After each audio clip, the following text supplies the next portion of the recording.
تخيل معاي ان في سفاح اعتدى على بنت واغتصبها وانحكم بالسجن لمدة سنة واحدة بس. شلون وليش؟ خليك معاي عشان تعرف قصة السفاح الملقب بالسفاح الوسيم هشام الراوي.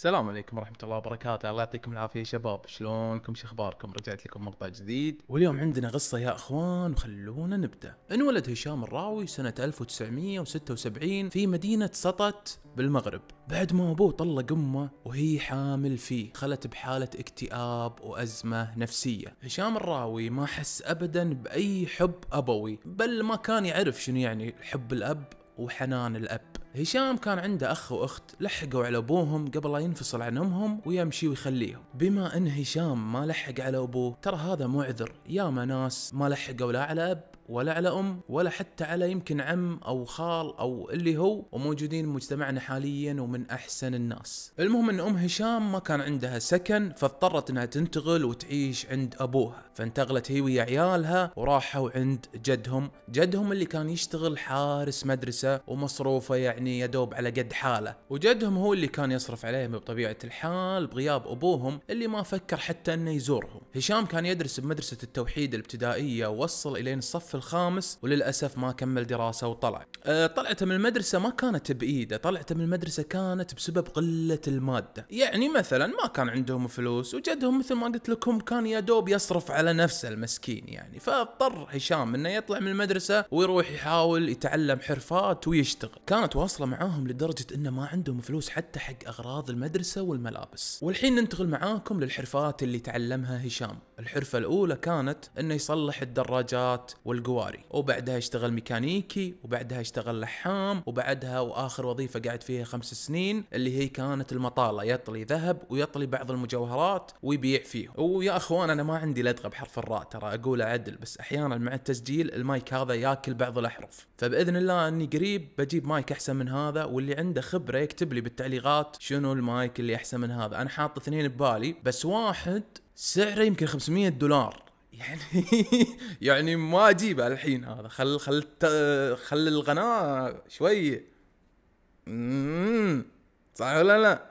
يعني اذا اجيبه الحين اطلع فسقان. مايك 150 دينار، 150 دينار اشتري فيها بلاي ستيشن 5 واعطيها واحد الحين عمره 14 سنه يستانس فيها سنتين قدام، صح ولا لا؟ وفي مايك ثاني ب 40 دينار، ما ادري 50 دينار، بس ما يبعد عن هذا حيل يعني. انا شنو قلت؟ الاسعار انا قلتهم اول شيء بالدولار، بعدين شطحت بالدينار. ما عليه شباب، انتم فاهمين. ال 150 دينار $500، وال 50 دينار $150، تمام؟ وضحت الصوره. المهم نكمل القصه. اشتغل هشام سنه 1996 ببيع الملابس المستعملة بسوق ماكرو الشعبي بالمغرب، واستمر بهذه الوظيفة اللي كانت تعطيه نوعا ما دخل جيد يعني. استمر فيها لغاية 2003، وكان من أحسن الناس، وكان يساعد جده ويساعد أمه ويساعد إخوانه. بعدها هشام طلع وشال قشة وراح لأكادير ومراكش، واشتغل هناك وأخذ له لفة من السعي يمكن بحدود سنة كاملة وهو يحاول يشتغل هناك. بعدها رجع لمنطقته سطت، لنفس السوق اللي كان يشتغل فيه، سوق ماكرو الشعبي. وكانوا ايضا كل اللي يعرفونه بالسوق يثنون عليه ويمدحونه، وان الرجال كان نظيف وانسان كان رياضي، ولا يدخن ولا يشرب مشروبات كحوليه ولا هم يحزنون. والحين ركزوا معاي واسمعوا زين، لان الاكشن بيبدا سنه 2005. تعرف على شله من الخمه والناس الضايعين لما صار عمره 29 سنه.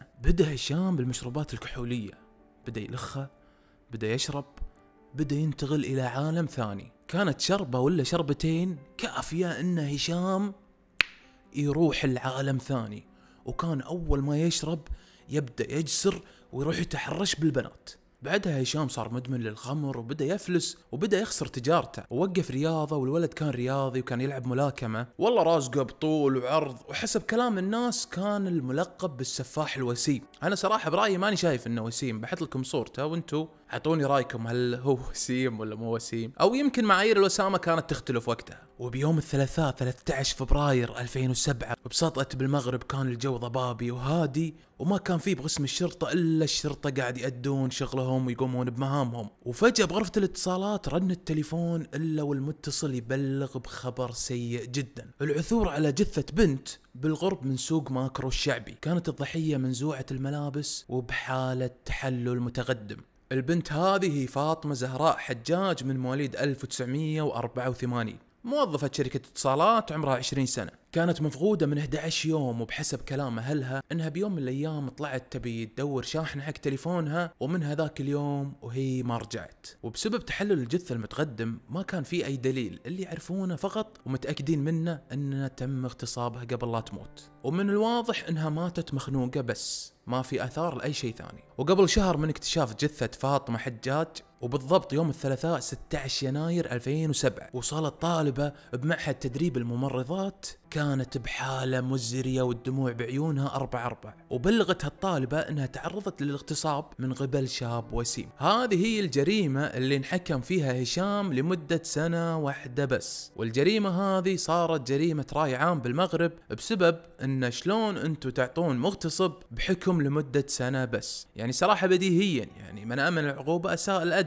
سنة 2007 هشام اعتدى على الطالبة هذه، طالبة التمريض، هي اسمها طالبة تمريض ولا طالبة تدريب التمريض. المهم انه هي رادة البيت اعترضها هشام، شاب رياضي وسيم ولابس من الملابس المستعملة اللي كان يبيعهم، مضبط نفسه باحسن ملابس عنده يعني. وادعى هشام انه مباحث وعطاها كرنين نادي، والمسكينة صدقت وتجاوبت معاه، بدأت تاخذ وتعطي معاه، وعطاها كلمة يمين وكلمة يسار. بعدها عرض عليها انه يعزمها على مشروب، لكنها هني رفضت، وأول ما رفضت بدأ يسفل فيها وانقلب إلى شخص عدواني جدا. خافت الطالبة وقعدت تترجاه انه يخليها تروح بحال سبيلها، لكن للأسف من غير أي فايدة تغافلها هشام وسكر حلجها وفعل فيها فعلته الشنيعة. وفوق هذا كله لا، أخذ محفظتها وأخذ فلوسها اللي فيها وتركها مرمية قريب من السوق اللي كان يشتغل فيه ومشى. الطالبة المسكينة اللي كان عمرها 22 سنة فقط.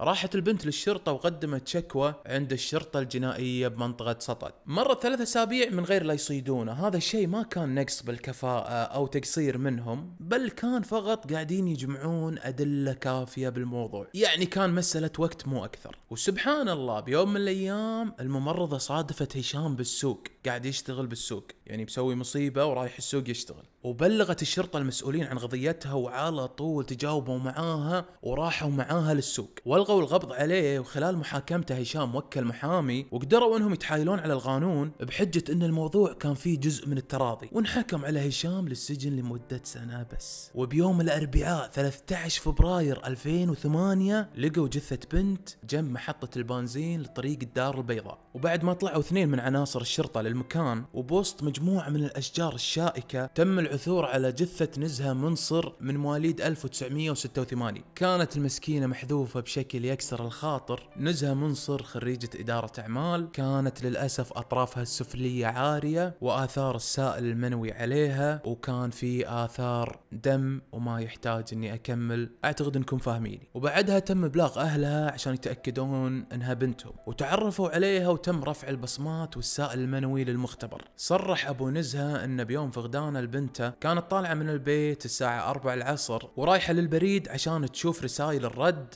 على طلبات التوظيف اللي هي كانت مقدمتها. ولما تأخرت بنته ما رجعت، جاء إحساس غريب وطلع يدور عليها وما لقاها. بعدها بلغ الشرطة، وأثبت التشريح الطبي أن موت نزهة كان عن طريق الخنق المسبوق بالاغتصاب.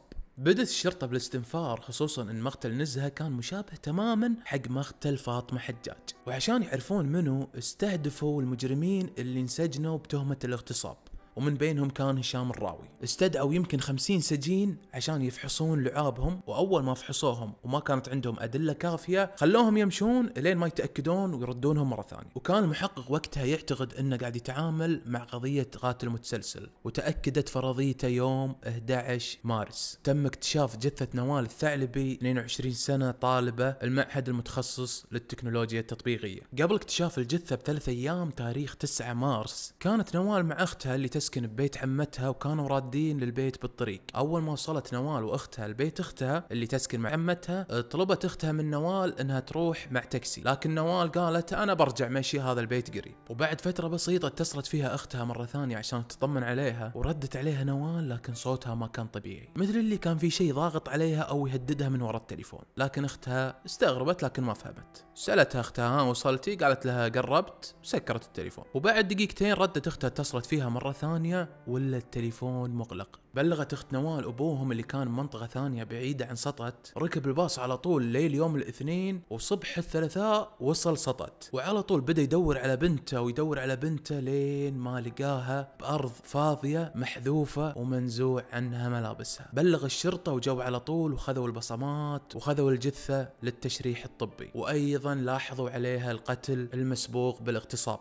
ارسلوا عينه للمختبر العلمي والتقني بالدار البيضاء. طلعت نتيجه التقرير الطبي اللي كشفت ان من بين 50 ضحيه الحمض النووي لهشام مطابق تماما. وبعد ما جمعوا كل الادله واكتشفوا ان الاسلوب الجرامي مشابه تماما للضحايا الاثنين اللي اعتدى عليهم بعد خروجه من السجن مع الضحيه فاطمه حجاج، راحوا الشرطه لبيت هشام وطلبوا منهم تفتيش البيت، ووافق جد هشام. ودخلوا الشرطه وفتشوا البيت، وداخل غرفه هشام لقوا تليفون يخص نوال الثعلبي. من خلال الباركود تاكدوا انه تليفون نوال. ولما واجهوا هشام بكل هذه الأدلة ما شاف إن في أي فايدة من النكران والهروب، واعترف بكل شيء. والحين أكيد قاعدين يتساءلون إيش معنى الممرضة ما ذبحها؟ يعني الممرضة سبحان الله فكها. هشام سمع أصوات ناس جايين باتجاههم وخلاها تروح ونحاشوا. تم الحكم على هشام الراوي بالمؤبد، وهو للحين ما زال موجود بالسجن. وبكذي نكون وصلنا لنهاية قصتنا اليوم. أتمنى أنكم تكونوا استمتعتوا بالمشاهدة. أعطوني رأيكم بالتعليقات، وكان معاكم أخوكم علي. لا تنسون تفعيل اللايك والاشتراك. سلام عليكم.